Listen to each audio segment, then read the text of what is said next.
Bolivia, momento de reflexión. Sí, estamos en silencio electoral ahora.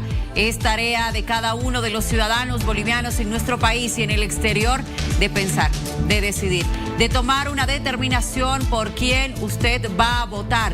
El domingo las y los bolivianos vamos a las urnas y elegiremos al nuevo mandatario de este país. Analizamos todo aquí en vivo. Buenas noches, amigos, qué gusto saludarlos. Bienvenidos, arrancamos de esta manera. ¿Cómo están? Qué gusto, realmente. A ver, estamos ya en silencio electoral, pero evidentemente acá tenemos que hacer una reflexión a las personas, ¿no? Las redes sociales como si nada. Es un momento decisivo para las y los bolivianos, sí. Miriam, que este domingo iremos a las urnas a emitir nuestro voto. Exactamente. Bueno, el Tribunal Supremo Electoral y los tribunales departamentales están en una tarea tremenda. Están distribuyendo todas las maletas electorales. Esta mañana un colega decía, ¿por qué les dicen maletas si son cajones? ¿No es cierto? Sí, en esas cajas va material sensible y material no sensible. Hola, Tufi, ¿cómo estás? Buenas noches. Hola, Luciana. Hola, Miriam. Estamos a 2 horas aquí, un poco menos, de entrar al receso vinculado al expendio de bebidas alcohólicas, la prohibición, ley seca, desde esta medianoche en el departamento de Santa Cruz, supongo que también en otras regiones del país, así que nos acercamos al gran día de...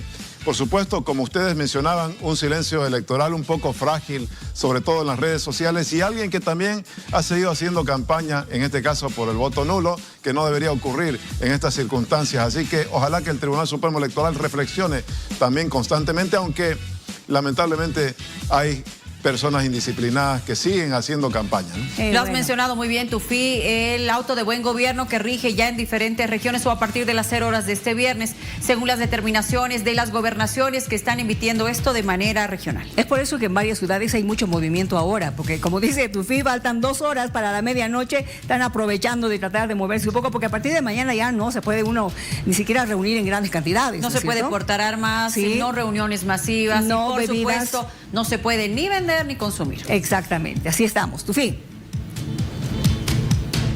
Tampoco viajes desde el sábado. Correcto. Por lo menos por vía terrestre. En el caso de Santa Cruz, la terminal bimodal se cierra a las 3 de la tarde. Hay todavía movimientos, hay viajes, pero ya sábado 3 de la tarde no se mueve nada en la terminal bimodal y los vuelos a partir del domingo solo internacionales, Miriam y Luciana. Exacto, y Tarija dijo que no había salidas ya desde el sábado. Correcto, por la distancia que hay que recorrer en esa región para poder llegar a otras capitales departamentales. Así que bueno, regirá este auto de buen gobierno con la expectativa de que los ciudadanos podamos cumplir estas determinaciones rumbo a las elecciones. Exacto, y aquí se lo vamos a estar contando, absolutamente todo. Hoy Bolivia habla de... Señores, hay temas que son importantes. Por ejemplo, hoy Bolivia habla de este triple asesinato de extranjeros cometidos en Santa Cruz. Han encarcelado ya 4 implicados y a 2 de los extranjeros asesinados los han reconocido. Investigaciones en pleno que está desarrollando la policía. Hoy Bolivia habla de tema litio, señores. Sí, Concipo rechaza contratos sobre el litio. Exigen regalías de 20% para Potosí. Se van a movilizar después de las elecciones. Sí. Exacto. A ver, hoy Bolivia habla y este tema del sarampión, porque las colonias menonitas se encuentran bastante afectadas, ya que se ha conocido el día de hoy que tienen el 50% de los casos del contagio de sarampión en el departamento de Santa Cruz. Muy bien, hablemos también en Hoy Bolivia habla de operativos de seguridad por parte de la policía rumbo a las elecciones. Van a desplazar a 25,000 policías, alistan operativos de seguridad para el domingo 17 de agosto. Y atención, hoy Bolivia habla de el voto en el exterior. Es para 369,000 bolivianos que están habilitados para que puedan votar en los 22 países donde sí se van a registrar nuestras elecciones. Hoy Bolivia habla de...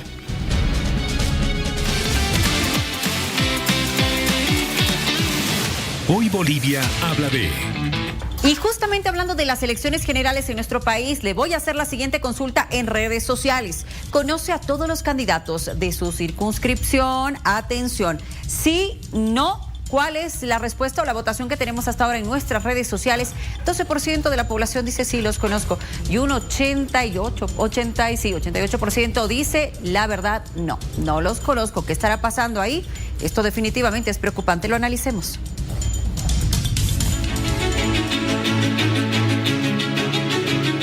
Todos tenemos que ir a participar, como siempre nos caracterizamos de ese ámbito de la participación en la jornada electoral.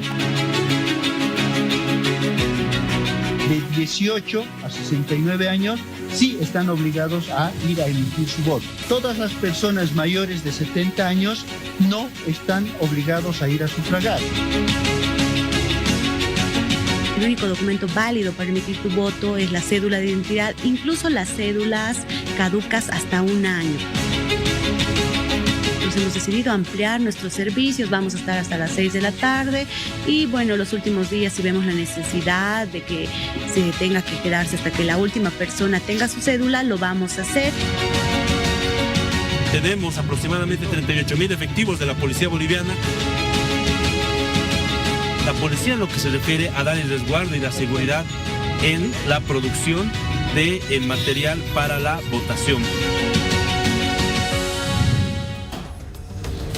Sí, le recuerdo que en redes sociales le estamos haciendo esa consulta justamente. Si usted como ciudadano conoce a todos los candidatos que están rumbo a estas elecciones, y nos hemos dado la tarea, Miriam, de hacer un recorrido por algunas provincias para conocer si es que la gente realmente conoce a los candidatos. Eso, si los conoce y si saben cómo tienen que votar además el próximo domingo, qué dudas deben tener con relación al carnet, por ejemplo, qué es lo que se sabe. ¿Estamos con John Guzmán? Sí, nuestro periodista John Guzmán ha realizado este recorrido, ha estado en diferentes sectores, en provincias sobre todo. John ya nos acompaña desde casa seguramente luego de una ardua jornada de trabajo, pero para contarnos lo que viene a continuación. John, buenas noches. ¿Qué tal? ¿Cómo están, Luciana? Buenas noches, Miriam. ¿Cómo están, amigos en todo el país? A la gente que siempre ve todas las noches aquí en vivo. Sí, descansando un rato en casa porque hemos estado desde muy horas tempranas de la madrugada, en realidad, de viaje a diferentes provincias, municipios de nuestro departamento para poder evidenciar el trabajo que han hecho los políticos, y no solamente los políticos, sino también el órgano electoral, con este propósito de las próximas elecciones de este domingo 17 de agosto. Nos hemos encontrado en realidad con una sorpresa y una brecha grande de desinformación. Hemos llegado a varios lugares donde incluso el acceso que se va a tener a las mesas de votación van a tener que hacer un esfuerzo la ciudadanía para llegar hasta sus recintos de votación. Van a comenzar a ver ustedes imágenes precisamente del trabajo que hemos realizado, la gente que ha estado precisamente yendo con nosotros, el equipo de prensa hasta el lugar. Hemos visitado diferentes municipios como Batallas, por ejemplo, diferentes lugares y provincias que, por supuesto, han sido objeto de consulta de parte de los comunarios, de la ciudadanía, hasta el estrecho de Tiquina que hemos llegado, incluso antes de cruzar al municipio de Copacabana y mucho más. Lo cierto es de que en el lugar, ustedes pueden ver ahí los letreros de las comunidades que hemos podido visitar. En estos lugares no hay información, ni ha llegado información de parte de los candidatos. No hay propuestas, no han sido visitados por parte de los candidatos, ni siquiera presidenciales, vicepresidenciales o diputados. En palabras es cómo van a votar, en palabras, en resumen, en realidad, cómo van a votar los comunarios, es que definitivamente no saben. ¿Qué es lo que van a hacer el día domingo la ciudadanía para poder emitir su voto? Tampoco saben. No han recibido información. Ellos señalan de que, en definitiva, simplemente se ha informado muy poco a través de la televisión, porque llega muy poco también los medios de comunicación, la radio y el internet, que es muy dificultoso para ellos poder tener acceso a este servicio. Así que están en penumbras, Miriam y Luciana, la ciudadanía de estas regiones, particularmente en el departamento de La Paz. ¿Cómo van a votar? Es lo que precisamente no saben para este fin de semana. Qué complicado lo que tú dices. Bueno, por un lado es el tema de los candidatos, ¿no es cierto? Que no han llegado hasta allá para hacerles conocer cuáles serán sus propuestas. ¿Qué pasa con los tribunales departamentales? ¿Por lo menos lograron llegar hasta allá para darles alguna información? Bueno, han logrado llegar a estos municipios, a estos cantones, para poder explicarles a quienes han sido elegidos como jurados para este fin de semana. Pero más allá de eso, la ciudadanía no ha visto otro despliegue para que puedan decirles: de esta manera ustedes tienen que llegar con su documento de identidad para poder sufragar, o esto es lo que necesitan. La gente está totalmente desinformada. Hoy hemos visitado, como les repito, varios lugares, varios municipios, pero ellos son los que han respondido de la siguiente manera, porque este fin de semana, en una nota especial, les vamos a mostrar todos los lugares que hemos visitado, las respuestas de la gente con las que hemos hablado, cuáles son las dificultades que tienen incluso para llegar a sus recintos, caminando incluso media hora, una hora para llegar a sufragar y votar y ejercer su derecho democrático. Pero simplemente les vamos a mostrar un pantallazo de lo que vamos a tener este fin de semana en torno a respuestas de la gente con las que hemos conversado. ¿Y cómo irá el tema de las cédulas de identidad? ¿Será que los ciudadanos en estos sectores, en áreas rurales, a ver, número uno, saben que se necesita solamente de manera física y que esté con solamente un año máximo de caducidad esa cédula para poder votar? Y si es que todos los ciudadanos cuentan con ese documento de identidad, John. Bueno, Luciana, te comento que por lo menos en el área rural podemos decir que ellos tienen mayor responsabilidad que en las ciudades capitales. Guardan muy celosos su cédula de identidad y están aguardando precisamente para poder ejercer su derecho al voto este fin de semana, porque ellos están conscientes de que ese certificado de sufragio que van a tener va a servir precisamente para los trámites que puedan ellos realizar en el transcurso de los próximos 90 días, que es el documento que emite el órgano electoral. Muy poca gente en realidad nos ha hablado del hecho de no tener cédula de identidad. Lo que ellos están preocupados en realidad es la incertidumbre que viven, porque no saben ni conocen quiénes son los candidatos presidenciables, vicepresidenciables, diputados o senadores, y no saben en realidad por quién van a votar. Ni siquiera, haciendo una comparación con gestiones anteriores en el tema eleccionario, ni siquiera han recibido una instrucción. Ellos dicen, antes nos instruía incluso por el color que teníamos que votar. Ahora no sabemos absolutamente nada. John, bueno, a ver, parte de la información que tú has logrado recabar, pues hay opiniones de la gente. Vamos a repasar lo siguiente. ¿Ya sabe cómo votar? No, sí, ¿cómo se? Así nomás. ¿Sí? Sí. ¿Conoce los candidatos? Tampoco, no, ya no vienen los candidatos. Antes saben venir candidatos, ahora ya no vienen. Ya no, yo soy para nadie voy a votar. Antes había. Tú saben venir. Saben. Ahora poco. ¿No conocen? No conozco bien. ¿Ustedes conocen a los candidatos? ¿A ninguno? No conozco yo. ¿Eso qué significa? Que no están viendo medios tampoco. Tú me has dicho de que algo ven de televisión, algo escuchan de radio, internet, evidentemente no, pero no están siguiendo ni siquiera noticieros, no se están enterando de lo que está pasando. A ver, Miriam y Luciana, recordaremos que en anteriores elecciones los políticos se daban a la tarea, te estoy hablando desde hace 20 años, los políticos se daban a la tarea de buscar a la ciudadanía en el área rural particularmente, y pues se les trataba de, en otras palabras, comprar el voto con arroz, con fideo, se les entregaba algún tipo de dádivas para que ellos puedan precisamente acceder al voto, y les enseñaba a aquella gente que no sabe ni leer y escribir, que por cierto también nos hemos encontrado con ese tipo de personas, y a estas personas simplemente les decían que por el color de la papeleta tendrían que marcar para recibir el voto. Se pintaban las casas con los colores de los partidos políticos, se colocaban las banderas de estas tiendas políticas en los domicilios de estas personas, de los comunarios y mucho más. Ahora se ha perdido definitivamente, te puedo decir, está en un 95%.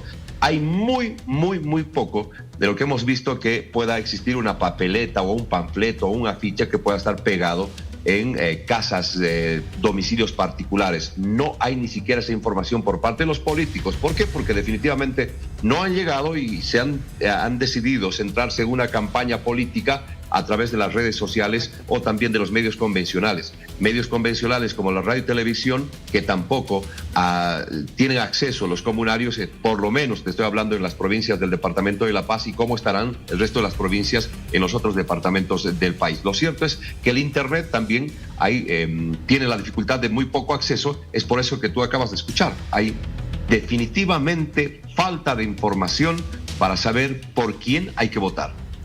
Bueno, John, yo te pido que te quedes con nosotros porque juntos, los tres y nuestros televidentes, vamos a escuchar la siguiente opinión y análisis que realiza el experto en estrategias políticas, Álvaro Hurtado. Gracias, Miriam. Buenas noches. Gracias, Luciana, también, y saludos a Bolivisión. ¿Cómo han sido las campañas? Pues esta es seguramente la campaña más larga que hemos tenido, una campaña que ha durado más de un año, porque acuérdense que comenzó ya hace casi un año esta presencia de los nuevos actores, pero yo diría que ha comenzado más bien hace unos 2 años, cuando ya comenzaron a salir las afrentas y las postulaciones que luego se han concretado en candidaturas, aunque muchas de ellas se han bajado.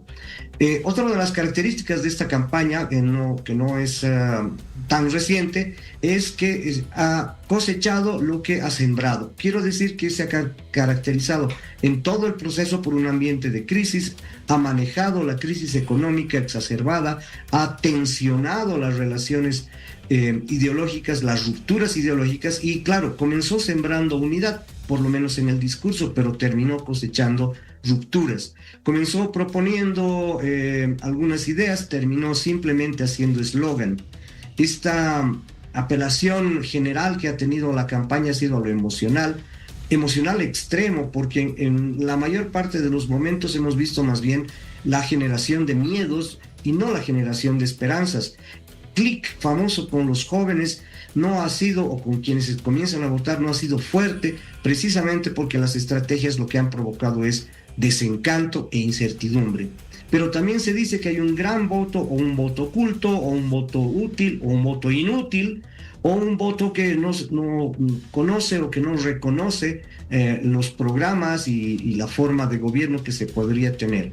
Esta podría ser otra característica, una serie de campañas que se centran en el candidato y no se centran en la propuesta. Lastimosamente esto reitera y repite esa condición boliviana de lamento boliviano de que tenemos pocos líderes y no se les permite a otros seguir adelante, y cuando aparecen nuevos líderes se trabó pues un poco la idea de que estos vayan a aparecer, o se buscó que estos se integren y se mimeticen en medio de otros partidos ya también tradicionales, que han sido las denuncias en los últimos tiempos. Quisiera cerrar diciendo simplemente que una visión general desde la parte técnica de las estrategias discursivas que han tenido estas campañas han sido de la urgencia. Se ha apelado en cierto momento al símbolo, intentando las uniones y las reconciliaciones, y han terminado justamente en el lado opuesto, en el desencanto y en la incertidumbre por el manejo simbólico poco claro, los colores probablemente muy atractivos, pero sin mucho más contenido. No ha habido una identificación como tal. Los nombres de los partidos o los nombres de las alianzas, coaliciones, etcétera, han sido como que las genéricas.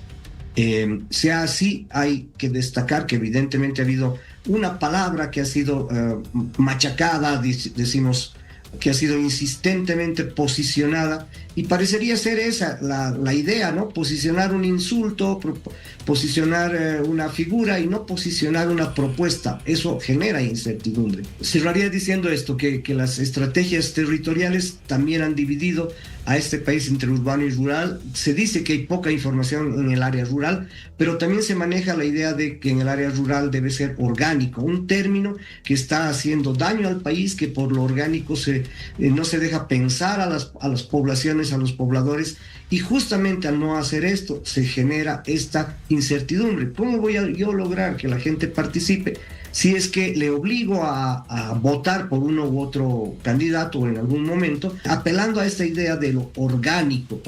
Entonces, en resumen, la campaña ha sido la cosecha de esta mala siembra, y esta mala siembra es la incertidumbre, y es una estrategia general que ha provocado que hoy estemos a poco tiempo de definir lo que va a venir en el país. Hay que ir a votar, tenemos la responsabilidad que nos han dejado los políticos una vez que nos han mostrado rostros, pero no nos han mostrado ideas profundas de cómo van a realizar. El qué ya lo sabíamos, los cómo les costó definir o cambiaron en el camino. Bien. A ver, son varias cosas que me dejan esto. Yo no sé qué piensan ustedes. Por ejemplo, ha hablado de los jóvenes, desencanto. Ha hablado de desencanto, que no ha logrado enganchar, no ha logrado hacer ese clic que se necesitaba con los jóvenes. Después, esto de que en el área rural, quizás lo que te acaban de decir a ti, que no saben ni por qué color van a votar, pero o quizá sea que no te están diciendo la verdad, John, y que la cosa es orgánica. Puede ser también que vaya a ir por ese lado, ¿no es cierto? Podría ser. Pero nos podríamos haber encontrado este panorama si hubiésemos visitado simplemente un municipio o un cantón. Lo cierto es que nosotros hemos visitado varios sectores Y lo que ustedes acaban de escuchar es el mismo criterio de los comunarios, de la ciudadanía. No tienen información. Entonces, por ahí nosotros intentamos precisamente ahondar en el tema si han recibido algún tipo de instructiva, si los dirigentes han sido los que les han instruido de votar por algún candidato en específico. Y bueno, las coincidencias y el común denominador fue no. En realidad no están recibiendo información y no saben cuáles son los candidatos por los cuales ellos tienen la opción de poder elegir este fin de semana. Pero eso no solamente sucede en el área rural, Miriam, Luciana. Si nos comenzamos a preguntar si nosotros vamos a votar por la circunscripción, por ejemplo, en la que vivimos, ustedes conocen a sus candidatos, saben cuáles son los candidatos a diputación, Miriam, Luciana, por los cuales van a votar. No. Creo que es justamente la consulta que estamos lanzando a través de nuestras redes sociales, porque sí es importante conocer esa información, ¿verdad? Y es importante de esta manera o de alguna otra manera evaluar el trabajo que han hecho en todo este tiempo de campaña los candidatos en diferentes sectores. Bueno, nosotros por información, como periodistas, podemos conocer al candidato de nuestra circunscripción, pero si hablamos con nuestros vecinos, vamos a tener una respuesta de decir, no sé quién es el candidato a diputado por mi circunscripción, porque no conocen, ya que estos interesados en llegar a la Asamblea Legislativa no han hecho la campaña necesaria o simplemente ha sido desinterés como para que puedan llegar con un voto, entre comillas, de suerte a la Asamblea Legislativa, porque me parece que la desinformación ha cundido y el silencio electoral ha venido desde las tiendas políticas para no dar a conocer no precisamente la cara o el rostro del candidato, sino las propuestas para convencer a la ciudadanía que eso es lo que ha faltado, en resumen, en estas elecciones generales. Claro. Y vaya a saber qué es lo que sucederá este fin de semana y el posterior a las elecciones, que es también la preocupación de la gente en el área rural. Dicen, ¿qué pasará a partir del día lunes? Esperemos que las cosas puedan mejorar, particularmente para nuestras casas, porque estamos siendo afectados en el tema económico, que también fueron respuestas que habíamos escuchado. Claro, y lo que dijo Álvaro también iba por ese lado, ¿no? De que todos los candidatos se han abocado a hablar acerca de la crisis y de cómo hacer para solucionarla. Pero también ha dicho algo que no sé qué te parece a ti, ¿no? Que este es el resultado, esta campaña, el resultado de una mala siembra que en general está generando incertidumbre. Es decir, ¿qué significa aquello? Que deberíamos haber tenido unos cuantos meses más de campaña política como para que los candidatos tengan la oportunidad de llegar hacia el área rural, a los lugares más lejanos. Bueno, que creo que cuando existe la voluntad y el interés de estos partidos políticos, de las tiendas políticas, yo creo que el tiempo que se les otorgue, ellos tienen estrategias, por supuesto políticas y de marketing, para llegar a todos los rincones del país. Creo que simplemente se ha enfocado al tema de las ciudades capitales, a ese sector de la ciudadanía con el que decía precisamente el analista, que no han hecho clic particularmente con la juventud para poder obtener ese voto, pero que al intentar captar a este sector de la población se han olvidado de otro sector de la población, que es precisamente el área rural, donde la ciudadanía lamentablemente no sabe qué es lo que va a hacer este fin de semana. ¿Votar por quién? Porque ni siquiera conocen los colores. Bueno, John, te dejamos descansar y te agradezco mucho por la información que nos has dado. Nos estamos quedando con una preocupación bastante clara con relación a lo que está pasando en el área rural. Que te vaya bien, buen descanso y nos vemos mañana. Buenas noches a todos. Gracias por la información. Pero Luciana tiene también, a propósito de la pregunta que estábamos haciendo, las inscripciones, ¿usted conoce quiénes van a ser sus representantes, Luciana? Sí, Miriam, exactamente. Y es que estamos junto a Mauricio Foronda. Él es creador de una aplicación. Este joven paceño ha creado una aplicación para que la gente pueda conocer los planes y, claro, a los candidatos. Lo vamos a saludar y vamos a tener junto a él una explicación un tanto gráfica y técnica de lo que ha realizado. Mauricio, bienvenido. Muchas gracias, encantado. Un placer. ¿De dónde surge esta inquietud de crear esta aplicación?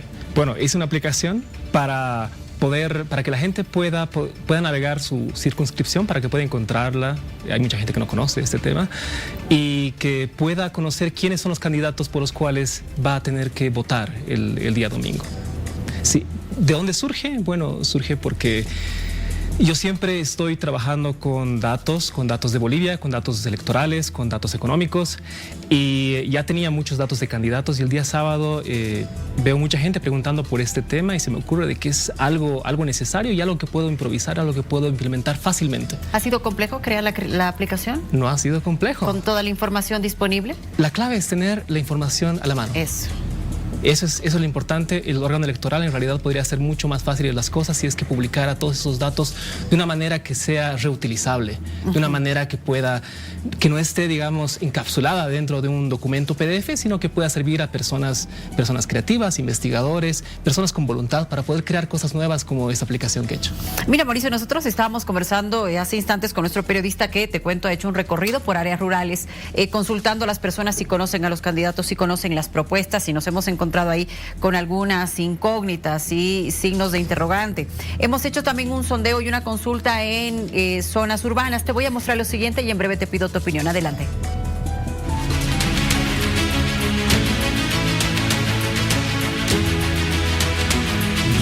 ¿Alguna propuesta que ha llamado su atención? Estamos a pocos días de las elecciones. No, gracias. No tengo nada que decir. ¿No conoce ninguna campaña? ¿Ninguna propuesta? No, tampoco. Años atrás se hablaba de quién iba a ocupar la silla presidencial al momento de referirse quién iba a asumir la presidencia del país. En 2 días serán las elecciones. La gente conoce las propuestas de las personas que están postulando a la primera magistratura del país. Estamos ya prácticamente 3 días de las elecciones. ¿Usted sabe de las propuestas? ¿Ha escuchado alguna propuesta? De algunos sí. ¿Ya? ¿Qué propuestas, tal vez sin mencionar candidatos de partidos, qué propuesta es la que más le llamó la atención? De bajar los impuestos. Creo que todos van por lo mismo, que van a mejorar la economía del país. Todos están yendo apuntando a eso y...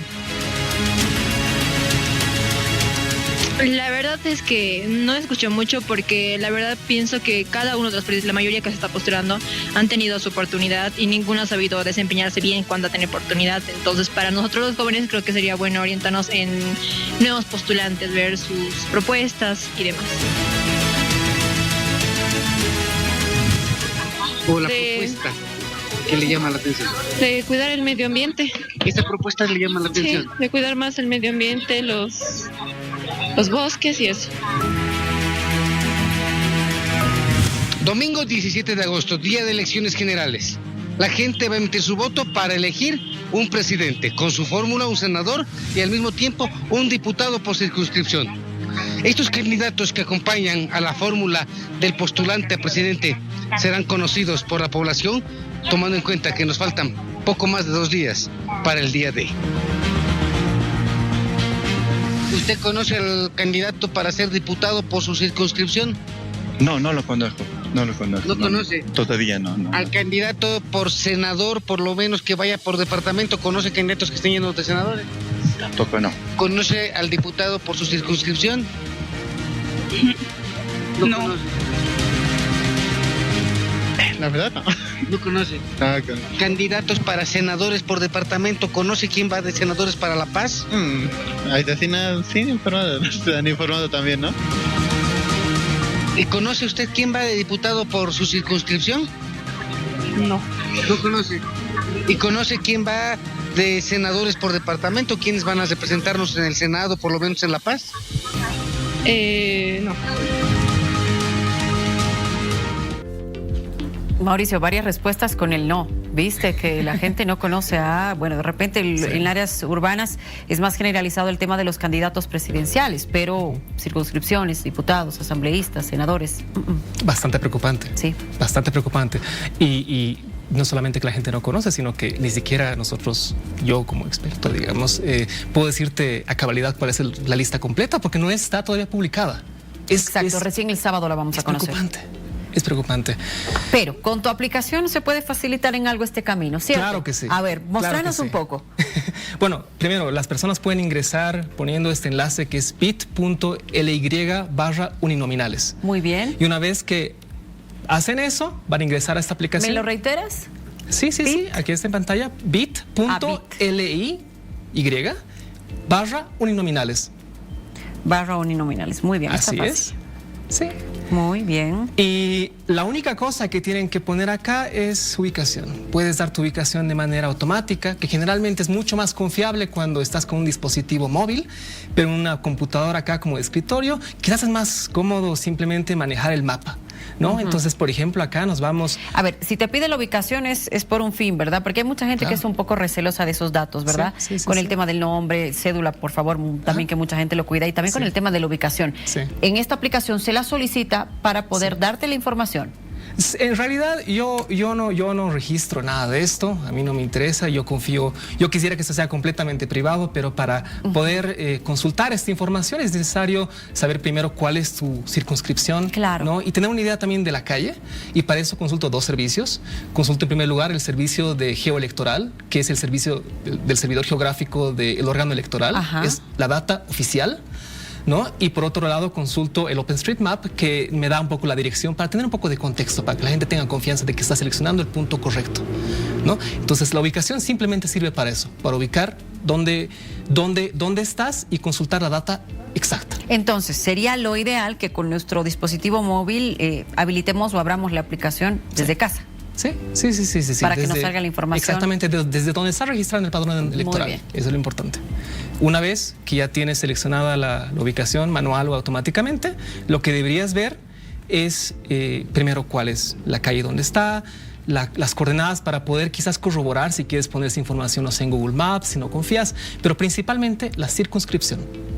Te da el número de la circunscripción, que es muy importante. Mucha gente no conoce, han cambiado también los números de circunscripciones. Hoy tenía una conversación con alguien que pensaba que Obrajes estaba en la circunscripción 7 porque había visto eso en el mapa electoral de 2020, ¿no? Cambian estas cosas y la gente se confunde, claramente.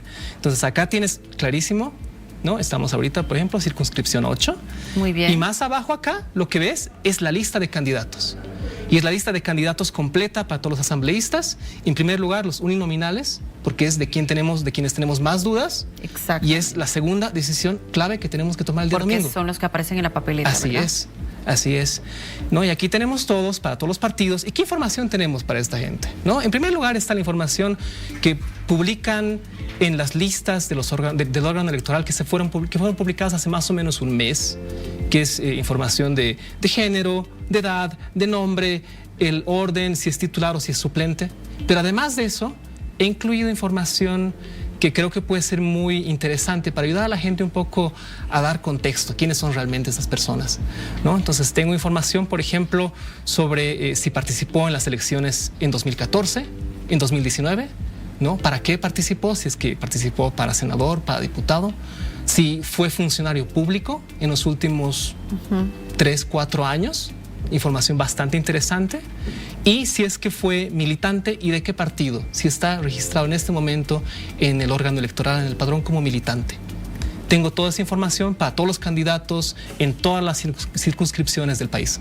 Es muy interesante, dime, a ver, y la gente siempre pregunta esto, ¿esta aplicación es segura? ¿Esta aplicación es gratuita? Es totalmente gratuita, es totalmente segura, es privada, yo no... No tiene ningún fin. Yo hago esto por amor, yo hago esto porque es importante, yo hago esto porque me sirve y porque yo conozco mucha gente a la que le puede servir. Y bueno, yo me pregunto siempre, pucha, ¿por qué no lo hace alguien? Yo quisiera que alguien lo haga, yo soy flojo también, ¿no? Pero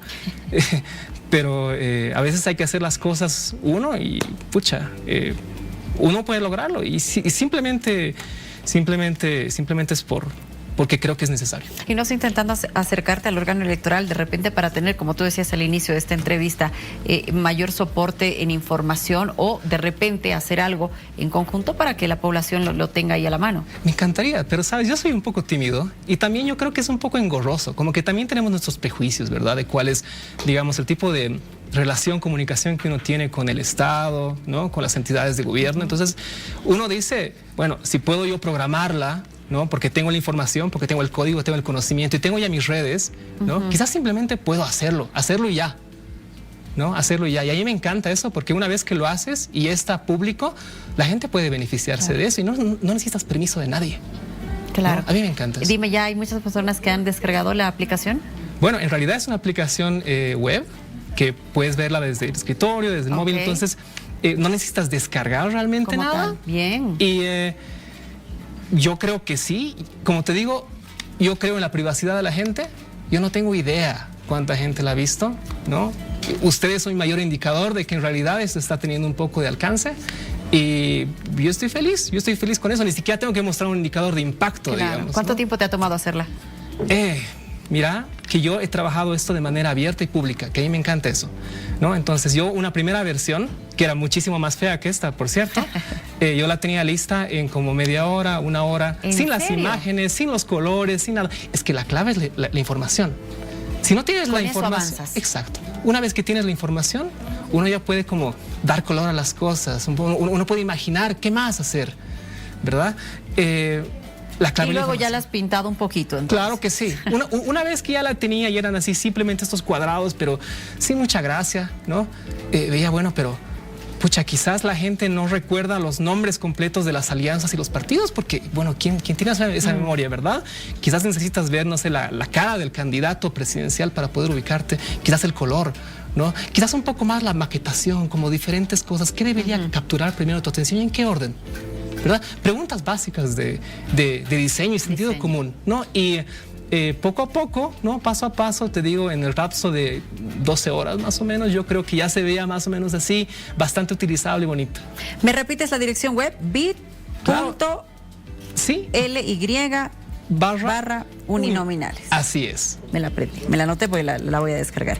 Oye, Mauricio, ha sido un placer conversar contigo. No, para mí también. Gracias. Un gusto. Tienes mucho talento y además, lo importante, mucho interés en el bien común, que eso es bueno. Que te vaya muy bien. Muchas gracias. Gracias. Seguimos con más aquí en vivo.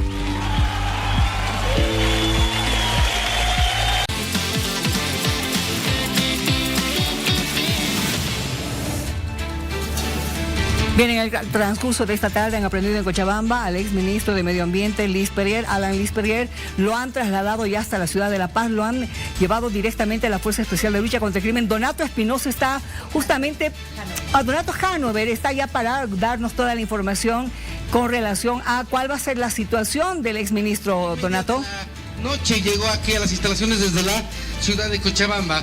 Se acogió al derecho del silencio y después de permanecer 2 horas 15 minutos en la oficina de delitos contra la corrupción, en este momento estamos observando cómo agentes policiales lo están trasladando a las celdas de la Fuerza Especial de Lucha contra el Crimen. Nosotros estamos justamente mostrando en vivo y en directo este traslado del Consejo de Policía que tiene.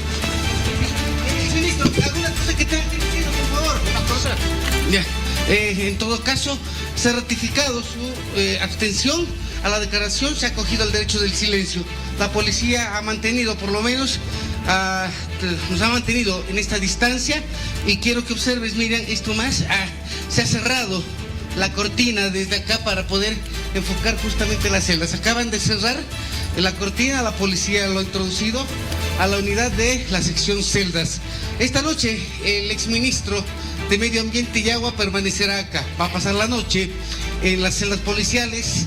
Se espera que mañana, cuando la Fiscalía emita ya la resolución de imputación, se establezca la hora y la fecha para la audiencia de medidas cautelares que podría realizarse la mañana viernes también, Miriam. Muy bien, gracias Donato. Lo cierto es que este caso por el que se lo ha traído a La Paz es para investigar estas denuncias de enriquecimiento ilícito y también falsedad en la declaración jurada, ya que hace algunas pocas semanas había tenido otro tipo de complicaciones que tienen que ver más en el ámbito familiar. Pero bueno, vamos a estar pendientes entonces de esa audiencia posiblemente para el día de mañana. Donato, gracias, buenas noches.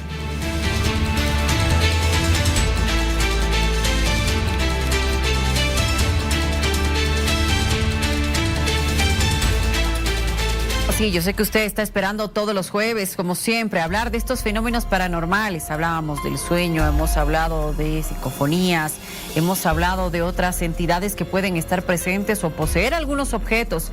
Pero ¿se ha preguntado usted si tal vez alguna actividad o algo que hace usted de manera involuntaria puede generar o abrir un portal? Hablemos de esto. Es el tema en la mesa con nuestros expertos. Danico y Jones, buenas noches. Gracias, Luciana. Siempre es un gusto tocar esos temas tan interesantes como cada jueves y mucho más entender el tema de los portales dimensionales. ¿Qué es un portal? Un portal es más que todo una apertura a un tipo de dimensión extraña. En términos sencillos, la apertura el lugar por donde podemos ingresar a otro tipo de dimensión. Nosotros somos seres tridimensionales. Dice que hay una segunda, tercera, cuarta, quinta, sexta dimensión y que un ente puede pasar por esa dimensión o quizá otro tipo de inteligencias. Hace mucho la apertura de esto mediante un rito o ritual donde hay una especie de liberación y es ahí donde se da la infestación de este tipo de fenómenos y donde puede haber las presencias bastante extrañas que son las que repercuten en el lugar y ahí se da la sucesión de fenómenos paranormales. Justamente uno puede aperturar de manera voluntaria o involuntaria. Digo voluntaria en el sentido con un ritual como la Ouija u otro, o involuntaria que el lugar ya tenga infestación, haya habido algún tipo de hecho terrible de muerte, por así decirlo, y eso ha quedado como una apertura. A ver, te hago una consulta involuntaria, ingresar a una computadora y ver material que no es apto, digamos, donde estás viendo determinada crueldad. ¿Ese puede ser un portal? ¿El ver un contenido? No. Claro. No un contenido perverso. Podría ser de alguna manera, pero no es tanto así. En los temas sobrenaturales es más que todo la conectividad con otro tipo de dimensión. ¿Y ver películas de terror no te abre portales? Lo que puede hacer es atraer un tipo de entidades. No te olvides de que las entidades están pululando en el lugar. Sí. Y si yo hablo de este tipo de temas, podría quizá atraer ese tipo de sensaciones. Quizá. Tú hablas de la Ouija. Es el portal más efectivo de conectividad, el portal más efectivo de conexión, justamente en el sentido de que hago el ritual y ahí es donde puedo liberar algún tipo de puerta para que la entidad entre, dependiendo del suceso. Tanico, contanos tú, de repente algún tipo de objeto que podamos portar, que pueda tener algo también de esa carga y puede ayudar a esto. Claro que sí, porque tenemos un objeto muy personal, digamos, mi anillo, que les muestro. Ese anillo que lo cargo todo el tiempo, todos los días, yo lo estoy energetizando ya con mi energía, con todo esto, le estoy impregnando mi ser. Por eso muchos utilizan este tipo de anillos para jugar al mal llamado juego de la Ouija. Pero, ¿qué es esto en síntesis de los portales? ¿Qué tipo de energía traen los portales? Entrando un poco en materia más científica, lo que mencionaba Jones de los portales dimensionales, ¿qué es esto? Estamos en una tercera dimensión. Digamos que los seres que pueden pasar a este lado son de la cuarta dimensión. Los de la segunda dimensión nosotros los podríamos ver como si fueran un juego de video. Pero cuando ya vemos nosotros que somos los seres de la tercera dimensión, ellos los podrían escuchar, nosotros no los podríamos ver. ¿Qué es lo que pasa con la cuarta y la quinta dimensión? Nosotros los podríamos escuchar, pero no los podríamos ver. Y es el caso justamente que tengo de las psicofonías, porque uso en materia de entrando en electromagnetismo, que ya eso está estudiado por la física, los campos y ondas, por ejemplo, que tenemos. Esos campos y ondas ayudan a traspasar. ¿Y qué es una onda? Vendría a ser una onda mecánica, que es lo que yo logro captar, traduciéndolo a onda mecánica, una onda electromagnética. Claro. Que eso sería la psicofonía. Es un caso bien interesante que nos ha pasado en Machacamarca, que no sabemos cómo, pero ha sido un accidente, que hemos abierto un portal y eso logramos verlo, ver a las personas que están en esa dimensión. Pese a que no había nadie en el pueblo, estaba completamente solo. ¿Pero cómo han logrado verlos? Ese ha sido el fenómeno más interesante que les he traído hoy en día. Sí. Estamos grabando una psicofonía y cuando estaba revisando la gráfica de audio, comencé a notar que había como personas, como una mujer embarazada, otra persona así que estaba parado, como si estuvieran, como estamos en este momento. Se ve bastante interesante ese fenómeno, no sé si lo tienen en el track. ¿Tenemos ese video, por favor, señor director? A ver, en breve lo vamos a poner. Ya. Aprovecho de hacerles una consulta. Espejos, televisores, que pueden ser estos... Que estén frente a tu cama. Exacto, o una facilidad para que se puedan abrir estos portales. Sí. Alguna vez contigo, Jones, hemos conversado sobre el tema Halloween, ¿verdad? Correcto. Y que ese día de manera específica, al martes del Día de las Brujas, etcétera, por la historia que tiene, es un día donde esa energía en los portales es mayor. Sí, se energetiza justamente, Luciana, por los días específicos como el 11-11 o por un día determinado, cierta hora determinada. Y el lugar más fácil para que se haga un tipo de entidad es un espejo. Un espejo pasa a ser el portal de adivinación más fructífero y pues las entidades salen en ciertas horas de la noche. Entonces salen por ese lugar y pueden perturbar al durmiente en este caso. Por eso recomendamos no colocar un espejo frente a la cama, más que todo. No tenerlo frente a la cama. O si estuviera, lo podemos tapar en la noche. Lo ideal sería tapar. taparlo. O colocar una tijera abierta y un cuchillo en forma de cruz bajo el colchón para evitar sus ataques, porque la entidad sale por este lugar. Y cómo se presenta en parálisis de sueño, en diversos tipos de fenómenos extraños que se dan. Entonces, como justamente la conectividad. Y esto se da justamente cuando en la casa pasó un hecho extraño. O sea, puede ir un eco del pasado, puede ser que haya muerto alguien, que haya sido un viejo cementerio, y eso se activa en cierta hora. Y mucho más si se ha abierto un portal Ouija, como les decía, le comentaba Miriam, entonces también lo puede activar de una manera más dura. A ver, ¿cómo podemos descubrir o definir que nuestra casa está viendo este tipo de manifestaciones por portales? A veces uno no se da cuenta, pero cuando entras a una casa antigua, por ejemplo, sientes hasta una temperatura bastante rara, ¿no? Claro, descienden las temperaturas, un frío profundo que te cala hasta lo más hondo de los huesos, un dolor de cabeza porque te absorbe la energía para materializarse, y con la entidad oscura un sangrado de nariz. Si tenemos 2 de las 3, tenemos una infestación o una actividad sobrenatural, que es lo que se manifiesta. Ahora, claro, con los estudios que manejamos y que Danico va a explicar enseguida con la imagen, se puede captar más que todo una vibración más fuerte y más peligrosa. No, qué terrible. ¿Tenemos las imágenes, señor director? 2 psicofonías que nos has hecho llegar. Correcto. A ver, vayamos a escucharlas, por favor. Una parte importante en la investigación paranormal son las psicofonías, un evento tan escaso que la obtención de una sola voz de origen desconocido se considera un golpe de suerte. Pero detrás del fenómeno está la búsqueda, el programa de edición utilizado para lograr escuchar estos mensajes. La búsqueda comienza en el espectro de audio, colores que representan frecuencias, y al resaltar estas, comienzan a hacerse claras estas voces de origen desconocido, que en el espectro de audio aparezcan figuras humanas.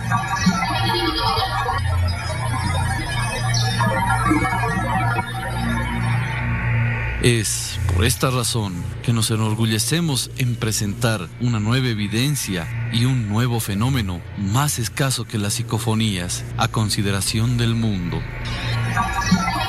Les presentamos Psicofonía 4. Este fenómeno fue algo que me sorprendió bastante, porque todo el tiempo que ando estudiando esto del sonido para captar las psicofonías, nunca pensé que iba a tener una imagen que lo relaciono con un sonar. O sea, es un fenómeno bastante extraño. Entonces, si estamos hablando de esto de los portales dimensionales, comenzamos a ver que si tenemos este encuentro en la gráfica de audio, que son frecuencias, son ondas mecánicas, que es como lo que se utiliza en los submarinos para grabar el fondo del océano, como ese tipo de tecnología básicamente fue accidental que tuvimos este fenómeno, y lo tratamos de repetir una y otra vez. Fue interesante todo esto, porque estamos en Machacamarca, y el espacio que se ve es como si fuera el espacio de Machacamarca. O sea, tú nos reiteras que en ese lugar no había nadie. No había nadie, solamente estaba ahí con mi grabadora, esa grabadora en cinta cassette. Y comenzaron a aparecer esas personas, nada más. Cuando ya en postproducción lo revisé, miren, ¿Son personas? Son claro, personas. la gráfica es como si fueran seres humanos, si se dan cuenta. Da esa impresión. Entonces, claro, más allá. el resto de lo que va recorriendo tiene la forma de un audio normal, digamos, ¿no? De un sonido. Eso es el sonido, pero es como si se formara la persona ahí en la gráfica de audio. Porque arriba está el análisis espectral que tenemos de 8 a 12 Hz, que es lo que nos estaba mostrando en esta parte en verde. Pero en la parte roja ya vendría a ser más abajo, como 3 Hz, que ya comienza a dibujarse. Y esa es una frecuencia que se utiliza justamente para cartografiar el océano. Ver cómo son este tipo de, ¿cómo se llama? Los terremotos, por ejemplo, también son ondas que se pasan por la Tierra. Claro. Entonces, todas esas ondas tienen una gráfica, pero yo no sabía que al ladito de la psicofonía aparece una persona, porque lo que tenemos resaltado ahí es como si estuviera hablando, como imagínense un cómic y que tiene ahí la voz, ¿no? En su cuadradito blanco, ahí estuviera la voz. Y justamente las psicofonías que he captado están casi al lado o encima de esas imágenes que resaltan. Tienes un segundo trabajo. Sí, esas son las psicofonías que hemos captado de ese día, que más o menos para que escuchen cómo es la vida después de la vida, alguna pregunta. ¿Podemos escucharlas, por favor? ¿Puede describirme brevemente cómo es la vida después de la muerte? ¿Puede describirme brevemente cómo es la vida después de la muerte? ¿Puede describirme brevemente cómo es la vida después de la muerte? ¿De qué le gusta más hablar? ¿De qué le gusta más hablar? ¿De qué le gusta más hablar? Gracias por su atención y regrese en paz al lugar de su morada. Si se dan cuenta, tenemos que buscar, como decía, un lugar que nosotros presentimos que puede haber actividad sobrenatural. Machacamarca, un lugar con los viejos trenes, abandonado, parte de este pueblo, y encontrar justamente esa casa que Danico tuvo la corazonada de encontrar la actividad, hacer el ejercicio con la grabadora, y ya en postproducción hemos encontrado tanto estas voces, estos ecos que se han encontrado como prueba, y asimismo también lo que más nos llamó la atención y lo presentamos aquí son estas gráficas que dan la presunción de ser seres humanos o algo así, o figuras antropomorfas. Entonces, en ese sentido, creo que es una de las presencias más interesantes que se ha podido captar, que nosotros hemos podido recabar y mostrarles, de que existe energía, todos somos energía, de algún modo esas ondas vibratorias llaman la atención, y eran, por así decirlo, horribles y además bastante perturbadoras los sonidos que se han escuchado en esta grabación. Tanto que, y se dan cuenta algo más, cada una de las voces que nosotros captamos, cada uno de los elementos que se tocan son de sufrimiento. No existe una psicofonía de decir que se encuentran bien, de que se encuentran a gusto, se encuentran agradables, porque están en un lugar, Luciana, perturbados, están en un lugar recluidos, están sufriendo. El estado de vida que presentan, por ejemplo, estas vidas después de la vida, como le digo, es de sufrimiento, como menciona Jones, pero claro, el lugar que están ahí, como mencionábamos, como es la impregnación, todo esto en el lugar, está la energía de tantas personas ahí que han sufrido, que han vivido, que han amado, que han tenido su vida hecha y han desarrollado, y el momento de morir tal vez no han concluido algo, eso es lo que puedo decir, pero en esa dimensión, en ese punto en el que se encuentran, siempre van a tratar de comunicarse con nosotros. ¿De qué forma? Vamos a sentir nosotros, digamos que estamos en nuestra casa, es una casa vieja, como mencionábamos hace un momento, y comenzamos a sentir una tristeza o algo así, que una depresión. Que se apodera en nosotros. Exacto, que no sabemos de dónde, pero si está bien todo en mi vida, si está marchando bien, ¿por qué me siento triste? Y es ahí justamente como ellos se comunican. Nosotros podemos escucharlos ya con este tipo de herramientas, podríamos escucharlos, pero que ellos no pueden comunicarse con nosotros. ¿Cómo? ¿De qué manera se van a comunicar? Haciéndonos sentir lo que en ese momento están sintiendo. Su tristeza, su penar, todo eso, sus dolores los traspasan a nosotros, y es la única forma que tenemos para sentirlos. Por eso se los conoce también como almas en pena, almas que están sufriendo, y como Nico mencionaba acertadamente, con cuentas pendientes, sea porque ellas las tenían o nosotros los retenemos, por hecho de que ¿por qué te has ido? ¿Por qué te fuiste?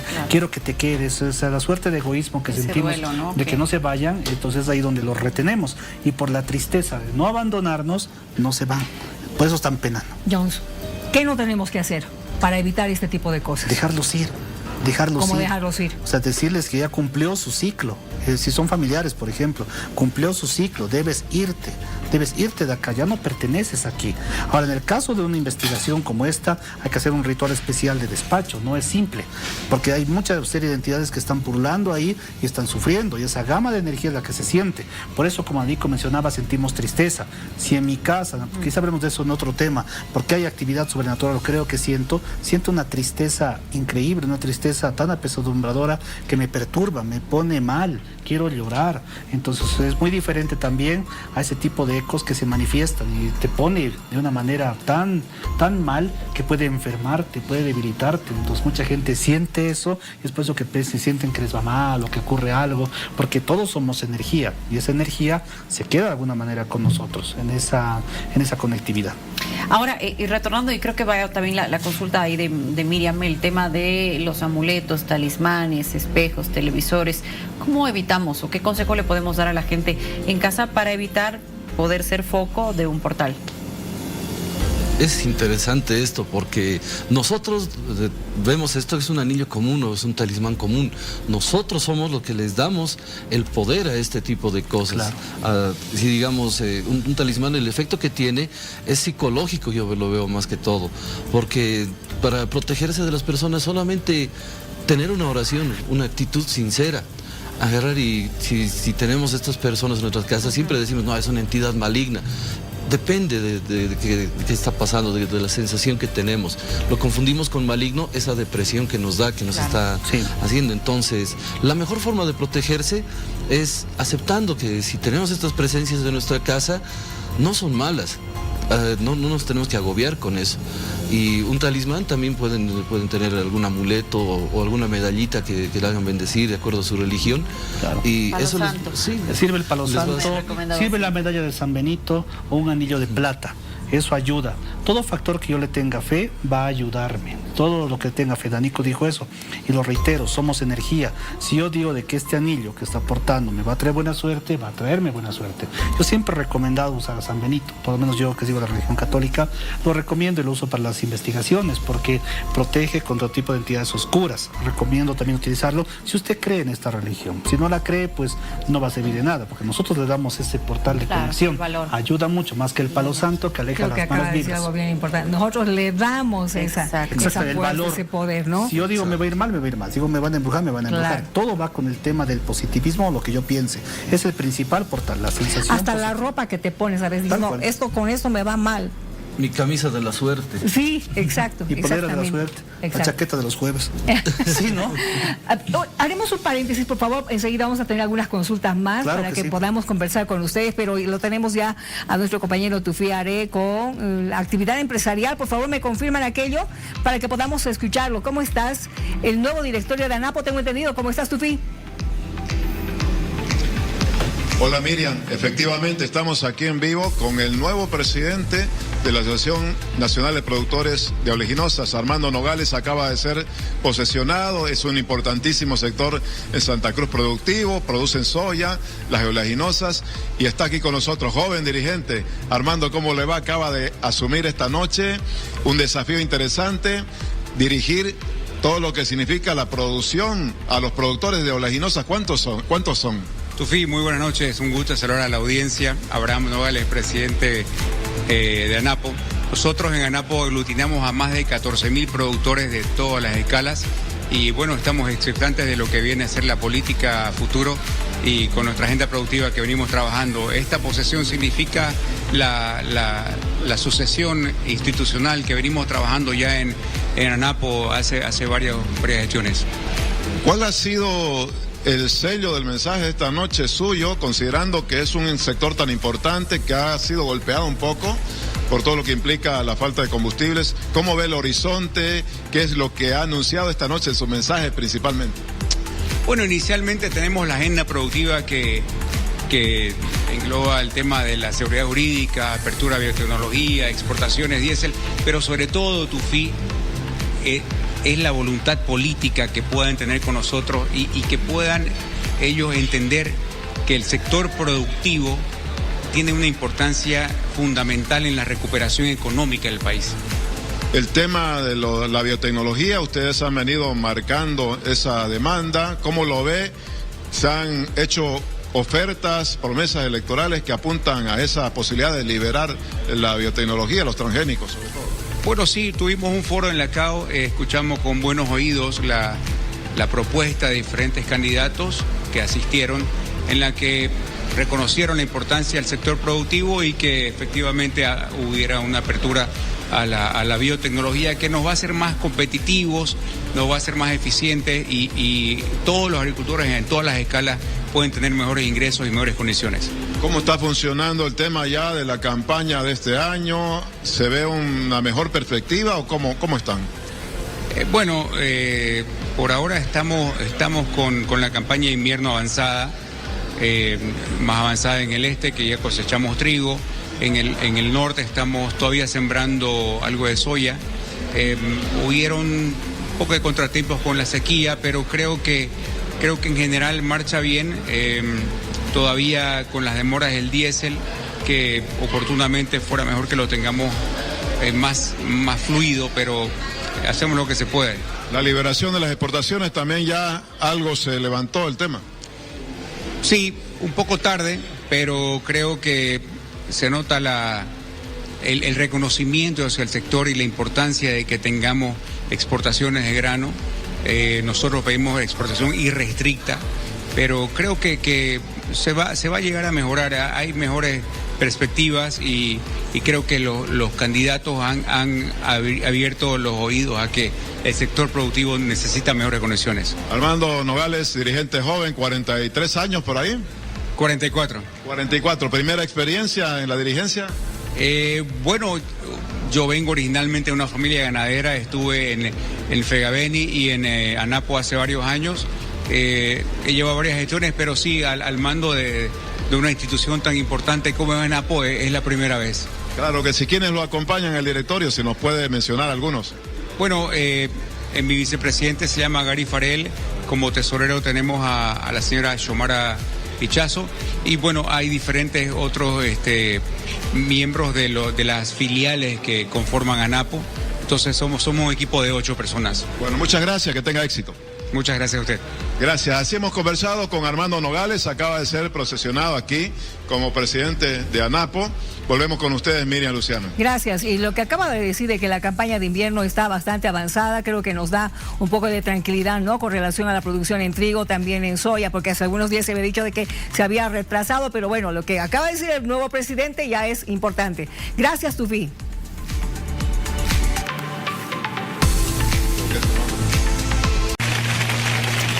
Lo que está pasando en Santa Cruz es de gran preocupación. Estamos ya con el abogado penalista Cristian Sánchez, además criminólogo, para poder hablar un poco más y tratar de entender qué es lo que está pasando. ¿Cómo está, doctor? Muy buenas noches.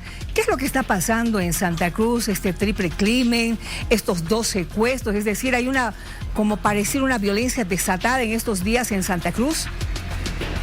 Buenas noches, Miriam. Muchas gracias por la invitación. A ver, ¿qué análisis hace usted? Es absolutamente cierto lo que tú dices, ¿no? Hay una violencia desbocada, desatada en Santa Cruz, que está generada fundamentalmente por las organizaciones criminales transnacionales y nacionales que operan en esta ciudad. Estas organizaciones criminales ocupan esta clase de eventos en los que hay mucha violencia, muertes de personas, secuestros, para imponer su autoridad, para imponerse incluso sobre el sistema de justicia criminal, y así pues expandir su poder e influencia, ¿no? Este escenario, insisto, no es reciente, lamentablemente esto es una vuelta de tuerca más y por desgracia tiene que ocurrir a 2 días de una elección nacional, lo que da cuenta también que al crimen organizado no le importa lo que sucede en la vía nacional o social. Esa es la realidad que estamos viendo. A ver, esto también me habla de una ciudad que no tiene seguridad alguna. Hay mucha inseguridad en Santa Cruz. De hecho, hay estudios recientes, Miriam, que establecen que el 87% de los bolivianos no confían en el órgano judicial, no confían en la policía, no confían en la fiscalía. Es un estándar muy alto. 3 de cada 10 bolivianos refiere a haber sido víctima o testigo de un hecho de corrupción directo en el último año. Entonces, son datos que dan cuenta que efectivamente la gente no se siente segura, existe una sensación de impunidad y existe una falta de credibilidad en las instituciones de persecución penal. Todo este escenario, por desgracia, no es reciente, insisto, por eso también las organizaciones criminales se han establecido en Bolivia y operan prácticamente a mansalva en días el mediodía prácticamente y eventualmente con mucha violencia. ¿Qué tipo de organizaciones transnacionales tiene usted información de que estarían actuando en el país, en Santa Cruz concretamente? ¿Será relacionadas con el lavado de dinero, narcotráfico, secuestro, qué? Lo que sucede es que ni siquiera es un dato reciente o nuevo, ¿no? Es cierto ya y existen estudios criminológicos en ese sentido que el primer comando capital, el comando Bermelo, el cartel de Aragua venezolano, algunos carteles colombianos y mexicanos, pero fundamentalmente el crimen organizado brasilero opera prácticamente de manera sistemática en Santa Cruz. Entonces, esos datos que, insisto, están sobradamente demostrados, dan cuenta que efectivamente este escenario de violencia es no solamente reciente, sino que está multiplicándose en el tiempo. Existe una vuelta de tuerca, diría yo, en el nivel de violencia y en la medida que las autoridades de persecución penal no respondan efectivamente identificando a los responsables intelectuales, poniéndolos en la cárcel y eventualmente neutralizando la capacidad financiera de la gran organización criminal que opera en el país, no va a ocurrir absolutamente nada. Van a seguir sucediéndose esta clase de eventos que dan zozobra a la población. Bueno, la policía ha dicho que ninguno de los miembros de estos secuestros que se han perpetrado con pocas semanas de separación no tiene nada que ver, pero llama mucho la atención la vestimenta, ¿no? Los chalecos antibalas, las armas que tienen, el uniforme que tienen. ¿Qué fácil debe ser conseguir armas allá en Santa Cruz? De hecho, en Santa Cruz y en cualquier parte de Bolivia es fácil conseguir incluso uniformes y objetos que utilizan las policías por las unidades especializadas de la policía. En segunda instancia, ese nivel de preparación y planificación da cuenta precisamente que estamos en un escenario de profesionalización delincuencial. Existe una planificación, existe una división de trabajo. Fíjese que existe autos de alta gama, son horas del día, han identificado a la víctima, han seguido a la víctima seguramente días previos y han ejecutado el acto de tal modo que se asegure la impunidad y se asegure la comisión. Y a estas horas de la noche, del día, tenemos prácticamente una incertidumbre sobre el estado de las víctimas y peor aún sobre la identificación de los responsables. Es ese el escenario y estamos hablando, insisto, de una afrenta directa del crimen organizado transnacional a la autoridad del Estado. En la medida que no respondamos, Miriam, de manera sistemática como sociedad y sobre todo el llamado a las autoridades de persecución penal para brindar efectivamente soluciones y respuestas a la población, el crimen organizado nos va a vencer. Eso va a ocurrir, Miriam. Doctor Cristian Sánchez, gracias por haber conversado con nosotros. Nos quedamos más preocupados todavía de que cuando comenzamos con esta entrevista, crimen organizado está actuando en la ciudad de Santa Cruz. Que le vaya muy bien, muy buenas noches. Gracias, Miriam. Muchas gracias. Buenas noches. Permítanos hacer una pausa porque enseguida continuamos con la segunda parte con nuestros invitados y hablamos de fenómenos paranormales aquí en Vivo con Expertos.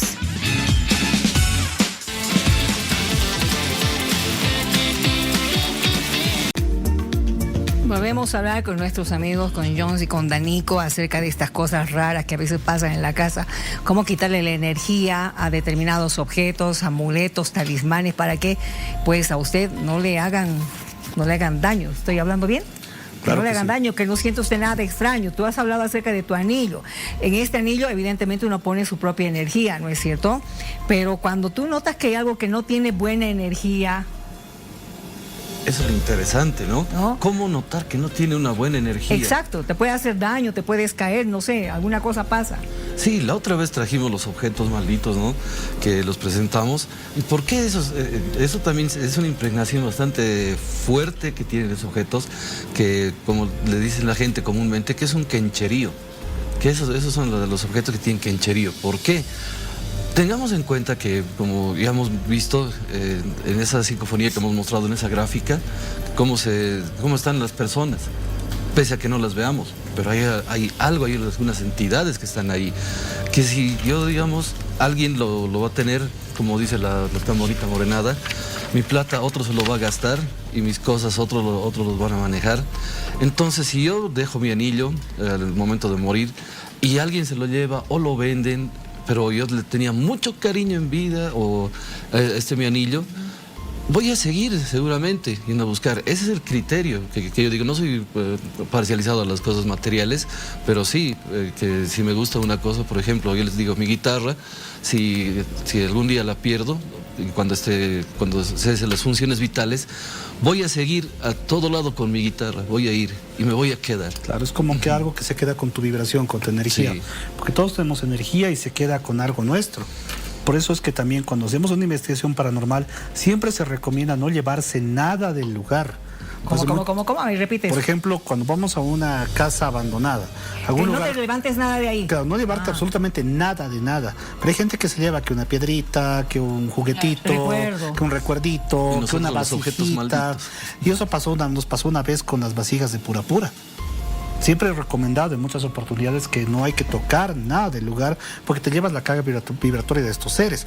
Nos pasó, les cuento la anécdota, en algún momento te lo comenté, Luciana, cuando un muchacho nos mostraba burlonamente, se me encontró esas vasijas de Purapura y me dijo, le la llevé y no pasó nada.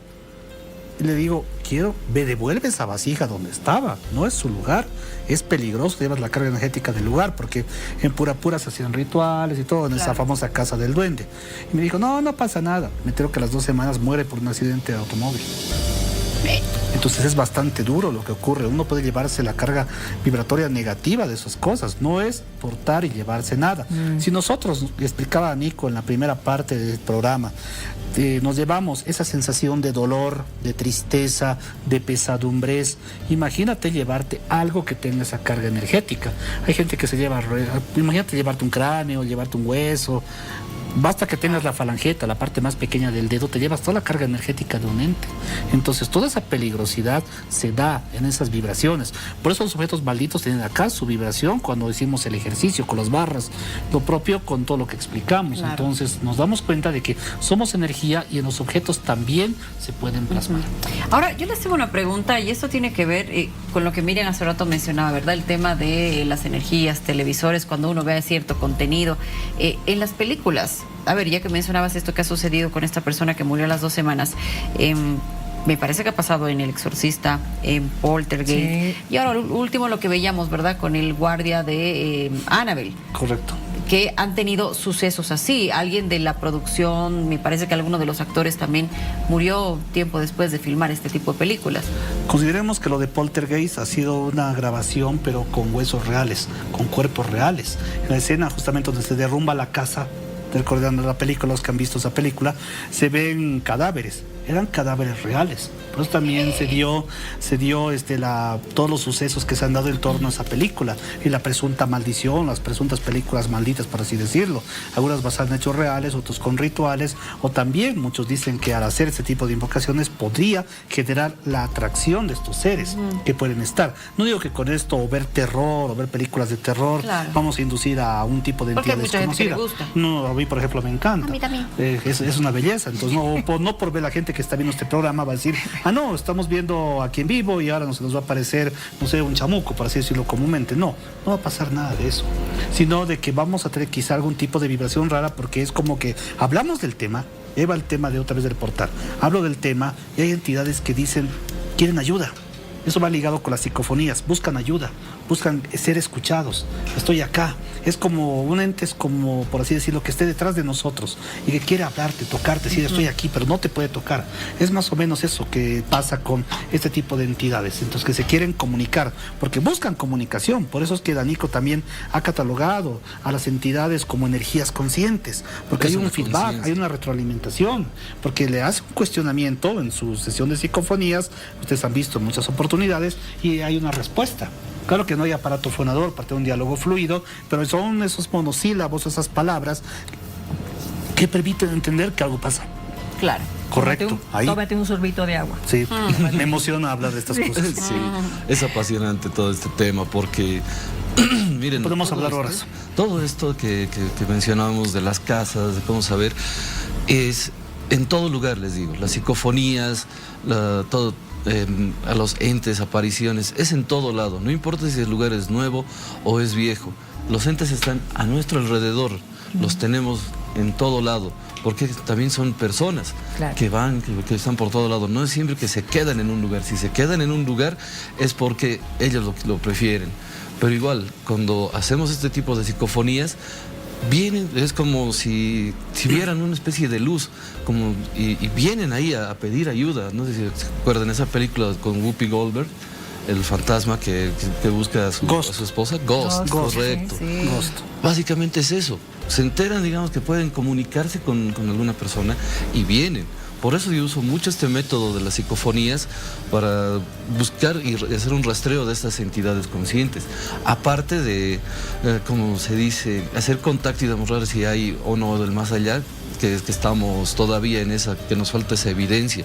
La evidencia es traer un fantasma y que nos cuente aquí, claro, recientemente. Pero ahorita lo que tengo son... no vamos a hacer. No lo vamos a hacer, todavía. No. Aún no, por ahora no. No sé qué invente. Gracias por haber venido. John, también gracias por haber venido y hablar de este tema que realmente apasiona. Ustedes tienen una fanaticada que les sigue fielmente las veces que vienen. Muchas gracias. Gracias por estar con nosotros. Trabajo intenso que se está desarrollando en los tribunales departamentales electorales. Estoy contigo, Tufi, para saber cómo van en Santa Cruz. Gracias, Luciana. Estamos cerca ya de que comience a regir la ley seca en Santa Cruz, aquí en la ex terminal bimodal, donde estamos con don Jorge Bilbao, que es jefe de fiscalización de eventos especiales y expendio de bebidas alcohólicas. Jorge, ¿cómo le va? Buenas noches. Estamos para todo el país, comenzando aquí una acción inicialmente preventiva para ver qué pasa con los locales de expendio de bebidas alcohólicas. Muy buenas noches. Sí, justamente el Gobierno Autónomo Municipal de Santa Cruz, mediante la Secretaría de Seguridad Ciudadana, conjuntamente con la Policía Boliviana, estamos empezando los operativos de control y fiscalización a todas las actividades económicas que se dediquen netamente al consumo de bebidas alcohólicas. ¿Qué significa esto? Que a partir de las 0 horas vamos a salir conjuntamente con ellos para lo que es empezar a concientizar primero a la gente, a empezar a cesar estos negocios y en caso de que sea necesario proceder a hacer la clausura de estos. ¿Cuántos son los funcionarios que participan en este operativo? ¿Lo hacen en forma conjunta con la policía? Sí, operativos municipales, tenemos más de 50 operativos que en este momento ya estamos por salir, como ven, ya estamos justamente todos en camioneta y conjuntamente con la Policía Boliviana, que ellos también van a brindar sus operativos. ¿Hay alguna sanción para quienes infrinjan esta ley seca? Claro que sí, existe según el Tribunal Supremo Electoral en su tema de lo que es, tienen sanciones ellos. Sin embargo, también como nosotros como municipio contamos con la multa de 2.000 unidades de fomento a la vivienda y en caso de ser necesario la Policía Boliviana, si corresponde, se realiza al arresto de la persona. Estamos hablando para los locales que infrinjan esta norma, que son 2.000 UFB, y que eso equivale a 5.000 bolivianos de multa. Aproximadamente a 5.000 bolivianos de multa. Para las personas que consuman bebidas también hay la sanción. Efectivamente, como indica el decreto departamental, no solamente es el expendio, sino también el consumo de bebidas alcohólicas. Como se indicó, tampoco se puede beber en recintos privados, es decir, en domicilios, también está prohibido. Nosotros invitamos a la población que denuncien estos hechos, que vamos a estar siempre a disposición de cumplir la normativa. La acción está comenzando hoy, pero estamos hablando de que continúa. Bueno, Tufi, muchas gracias. Ahí estamos viendo operativos de control que ya inician también en Santa Cruz, claro, ya con el auto de buen gobierno. Muchas gracias, Tufi.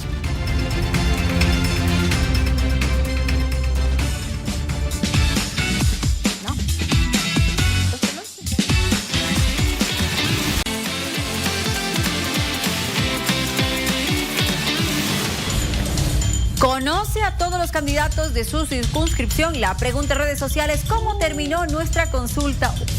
17% dice que sí y un 83% dijo que no. Ya somos dos, ¿no? ¿Verdad? Hay que revisar. Yo tú sí sabes. conozco, qué bien. Soy yo la única. Ya sé por quién ignorante al respecto. Bueno, vámonos. Nos vamos. Buenas noches.